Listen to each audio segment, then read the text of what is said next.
Selamat pagi Ibu, perkenalkan dengan saya Dr. Lisa yang menjaga poliklinik anak pada hari ini dengan Ibu siapa? Dengan Ibu Meli ya Bu ya. Baik Ibu Meli, untuk anaknya sendiri ini namanya siapa ya Bu? Baik, namanya Randy ya. Baik, Randy ini sekarang usianya sudah berapa Bu? Sudah 4 bulan ya. Ya baik, selanjutnya saya akan melakukan pemeriksaan neurologis pada bayi ataupun anak Ibu. Mungkin agak sedikit tidak nyaman. Di sini pemeriksaannya bertujuan untuk melihat apakah ada kelainan pada syaraf ataupun neurologi pada anak ibu atau tidak. Apakah ibu bersedia? Baik, bersedia ya Bu ya. Selanjutnya saya akan mencuci tangan 6 langkah dan menggunakan sarung tangan, dan juga ibu silakan untuk anaknya diletakkan di meja pemeriksaan. Bu, di sini bayinya sudah saya letakkan di meja pemeriksaan. Lalu saya akan melakukan observasi bayi. Yang pertama adalah untuk menilai tingkat kesadarannya, baik untuk kesadaran bayinya di sini kosmetis.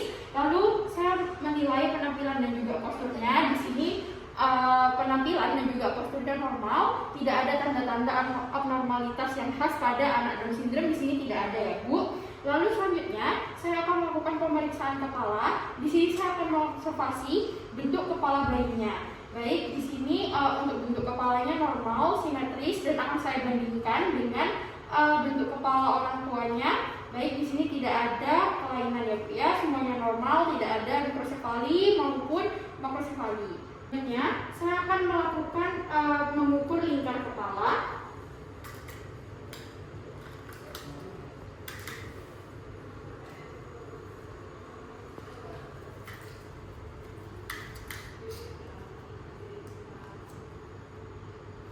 Baik, di sini untuk lingkar kepalanya normal, yaitu 35 cm. Selanjutnya saya akan melakukan palpasi pada fontanel mayor dan juga fontanel minor. Baik, di sini untuk fontanel mayor dan minornya normal ya, tidak ada sutura yang abnormal. Selanjutnya, saya akan melakukan pemeriksaan neuromuskular pada anak. Yang pertama yaitu adalah pemeriksaan tonus dan refleks tendon di ekstremitas superior. Di sini saya akan melakukan pemeriksaan refleks dengan mengetukkan palu refleks di tendon otot bicep brachii pada kedua lengan. Saya mulai dari sebelah kanan ya. Baik, di sini normal karena terdapat refleks yang tangan sebelah kanan. Selanjutnya tangan sebelah kiri.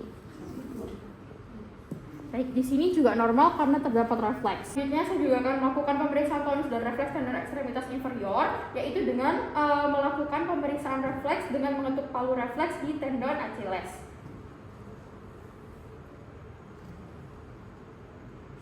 Baik, untuk kaki sebelah kirinya normal ya karena terdapat refleks.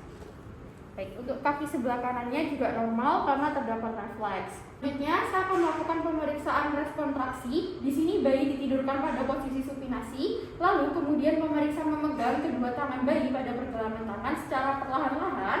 Anak ini akan ditarik sampai pada posisi duduk.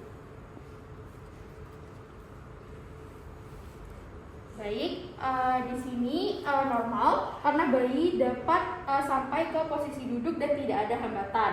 Selanjutnya, saya akan melakukan pemeriksaan suspend ventral, di mana bayi ditidurkan dalam posisi pronasi, kemudian telapak tangan pemeriksa menyanggah badan bayi pada daerah dada.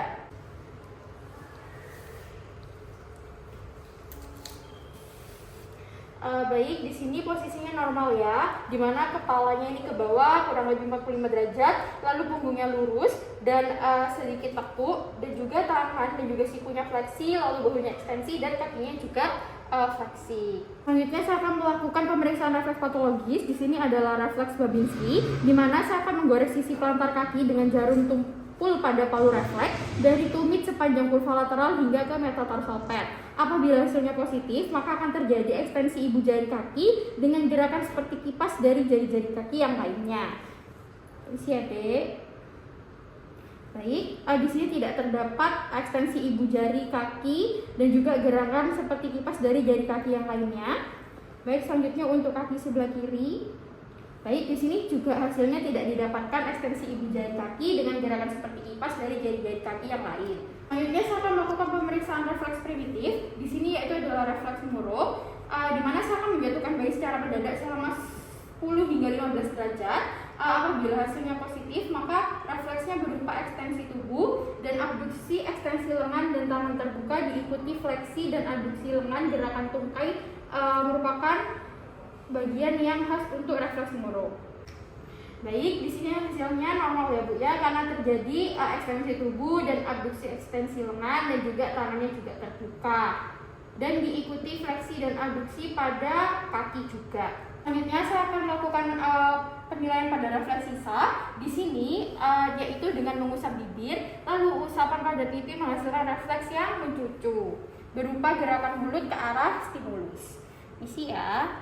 Baik, di sini untuk refleks isapnya normal ya Bu ya, karena ada refleks mencucunya dan juga gerakan mulutnya mengikuti arah stimulus.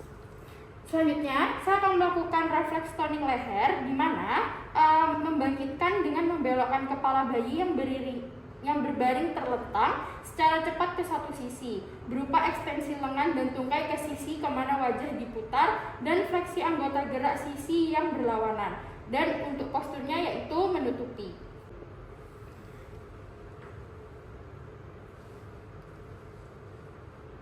Baik, di sini hasilnya normal ya Bu ya, karena bayinya ini dapat mengekstensikan lengan dan tungkai pada sisi di mana kepala diarahkan ke sisi tersebut. Selanjutnya saya akan melakukan refleks withdrawal, di mana dengan merangsang telapak kaki bayi dengan jarum tumpul palu refleks, maka akan terjadi fleksi tungkai yang dirangsang dan kadang diikuti dengan ekstensi tungkai yang kontralateral.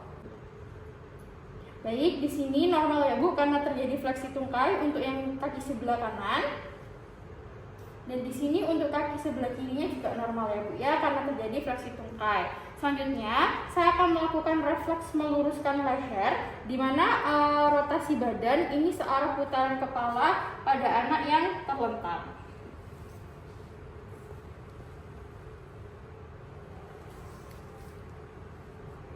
Baik, di sini untuk refleks meluruskan lehernya juga normal ya Bu. Selanjutnya saya akan melakukan refleks genggam dengan memberikan tekanan ringan pada telapak tangan atau kaki. Baik, di sini untuk refleks genggamnya normal ya Bu ya, karena bayi dapat menggenggam. Untuk tangan yang sebelah kanan, refleks genggamnya juga normal karena bayi dapat menggenggam. Selanjutnya saya akan melakukan refleks landau, di mana dengan mengangkat anak dalam posisi tengkurap dengan tangan pemeriksa di bawah perut, lalu saya melihat respon normal berupa ekstensi kepala, badan, dan panggul. Fleksi badan dan panggul timbul bila kepala difleksikan.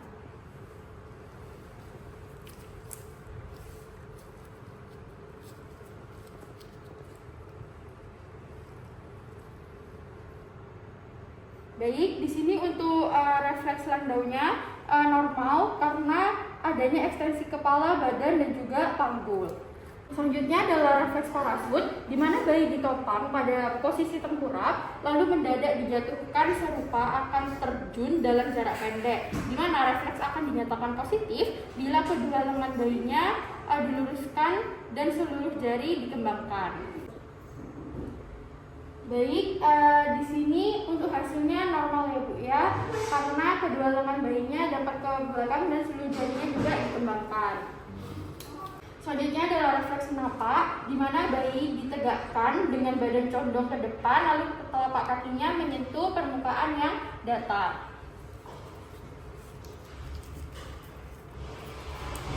Baik, di sini refleks menapaknya normal ya Bu ya, karena dapat menyentuh permukaan yang datar. Selanjutnya, saya akan melakukan pemeriksaan refleks menial. Yang pertama yaitu adalah paku kudu, di mana tangan pemeriksa ditempatkan di bawah kepala pasien yang sedang baring terlentang, lalu tekukkan kepala pasien, usahakan agar dagu menyentuh dada. Sebelumnya saya akan geser ke kanan dan ke kiri terlebih dahulu.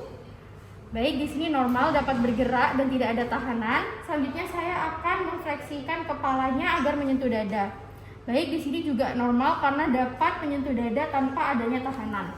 Selanjutnya, saya akan melakukan Kernig side, di mana pasiennya ini berbaring, lalu salah satu pahanya difleksikan sampai membentuk sudut 90 derajat, lalu tungkai bawah diekstensikan pada persendian lutut. Biasanya ekstensinya ini dilakukan sampai membentuk sudut 135 derajat. Baik, untuk kaki sebelah kanannya normal ya, karena sampai ke 135 derajat. Selanjutnya untuk kaki sebelah kiri, di sini juga normal karena dapat sampai hingga sudut 135 derajat. Selanjutnya saya akan melakukan Brzezinski 1, yaitu tangan ditempatkan di bawah kepala yang sedang baring, lalu kita tekuk kepalanya sampai dagu mencapai dada. Dan tangan yang satu lagi sebaiknya ditempatkan di dada pasien untuk mencegah diangkatnya badan. Dan apabila hasilnya ini positif, terdapat fleksi pada kedua tungkai. Baik, di sini hasilnya normal dan tidak adanya tungkai yang fleksi. Selanjutnya saya akan melakukan Brzezinski 2, di mana pada pasien yang sedang baring satu tungkai difleksikan pada persendian panggul, sedangkan tungkai yang satunya lagi berada dalam keadaan ekstensi atau lurus. Apabila hasilnya positif, yaitu terdapat tungkai yang satunya ikut pula terfleksi. Baik, di sini normal karena tungkai yang satunya tidak ikut fleksi.